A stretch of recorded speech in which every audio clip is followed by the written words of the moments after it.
माननीय मुख्यमंत्री उपमुख्यमंत्री एकनाथ शिंदे साहेब यांचे सख्खे भाऊ आहे। प्रकाश संभाजी शिंदे हे एकनाथ संभाजी शिंदे यांचे सख्खे भाऊ आहे।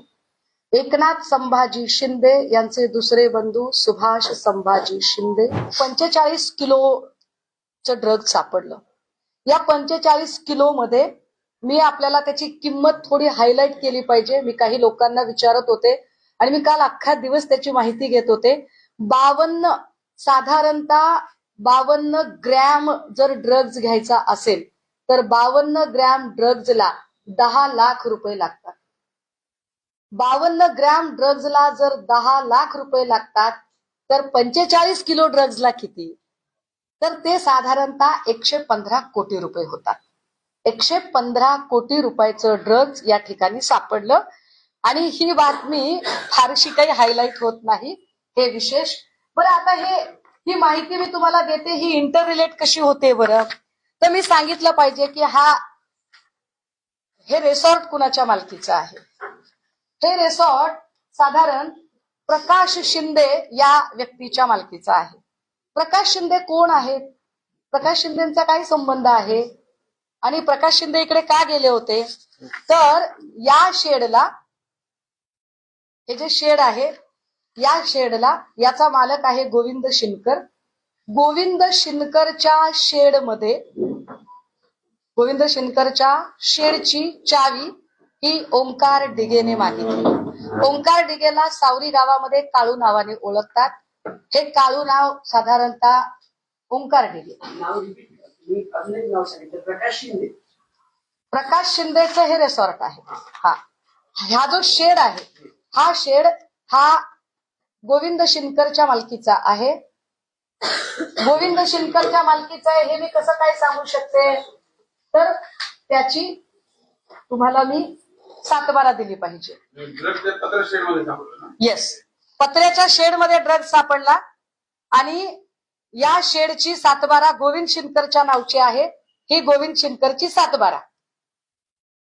या गोविंद शिनकर कडून चावी घेतली ओंकार डिगेने, असं गोविंद शिनकरने माहिती दिलेली आहे। ती माहिती आलेली आहे पुढे। आता याच्या नंतर जे रिसॉर्ट आहे ते रिसॉर्ट हे प्रकाश शिंदे नावाच्या माणसाच्या मालकीचं आहे। त्याची ही 7/12, हे प्रकाश शिंदे। आता प्रकाश शिंदेच्या नावची ही 7/12, मी एक एक गोष्ट इंटर रिलेट करत सांगेल आपल्याला। बघा, ओंकार डिगे तिकडे होता। ओंकार डिगेला ताब्यात घेतलं आणि सोडलं असं प्रत्यक्षदर्शी सांगतात। त्याला ताब्यात घेऊन का सोडलं याची उत्तर अजून मिळत नाहीत। दुसरी महत्वाची गोष्ट की जर साताऱ्यामध्ये हे सगळं घडत होतं तर याच्यासाठी मुंबईचे पोलीस का गेले, साताऱ्याच्या पोलिसांना ही गोष्ट का कळली नाही? घाटकोपरचे क्राईम ब्रँचचे PI आत्मजी सावंत यांनी ही कारवाई केली। आत्मजी सावंत यांनीच मुलुंडला धाड टाकली होती। आत्मजी सावंत यांनीच विशाल मोरेला ताब्यात घेतलं होतं आणि आत्मजी सावंत हेच साताऱ्यामध्ये गेलेले होते। आता इथपर्यंतची ही गोष्ट झाली। हे सगळं इथे अजून एक माणूस होता जो फरार झाला। हे हॉटेल कुणी चालवायला घेतलं होतं, हे रिसॉर्ट कुणी चालवायला घेतलं होतं? तर रणजित शिंदे नावाच्या माणसाने चालवायला घेतलं होतं। रणजित शिंदे कोण आहे? त्याच्या नेमणुकीचं पत्र जर आम्ही दाखवलं पाहिजे। हा रणजित शिंदे हा एकनाथ शिंदे साहेबांच्या गटाचा, कारण ओरिजिनल शिवसेना आम्हीच आहोत। हा एकनाथ शिंदे साहेबांच्या गटाचा हा युवा सेनेचा तालुका प्रमुख आहे। त्याचे हे नियुक्ती पत्र आहे। हा नुसता तालुका प्रमुख नाही, एकनाथ शिंदे साहेब ज्या मूळ गावचे आहेत त्या गावचा हा सरपंच आहे। दरेगावचा हा सरपंच आहे। मी खुलासे अजून करत जाईन, मी म्हणून म्हटलं की माननीय मुख्यमंत्र्यांनी मला सुरक्षा दिली पाहिजे। या सगळ्या संबंधाने काही गोष्टी त्यानंतर पुढे आल्या की 45 किलो ड्रग्ज सापडलेला होता, पण ओंकार डिगे ताब्यात घेऊन का सोडण्यात आला? हा जो रणजित शिंदे आहे, हा रणजित शिंदे कुठे आहे, काय झालं त्याचं नेमकं? रणजित शिंदेच्या संबंधाने मी अजून एक माहिती आपल्याला दिली पाहिजे। ती माहिती अशी की तो दरेगावचा तर सरपंच आहेच आहे, पण रणजित शिंदे हा ते हॉटेल चालवत होता.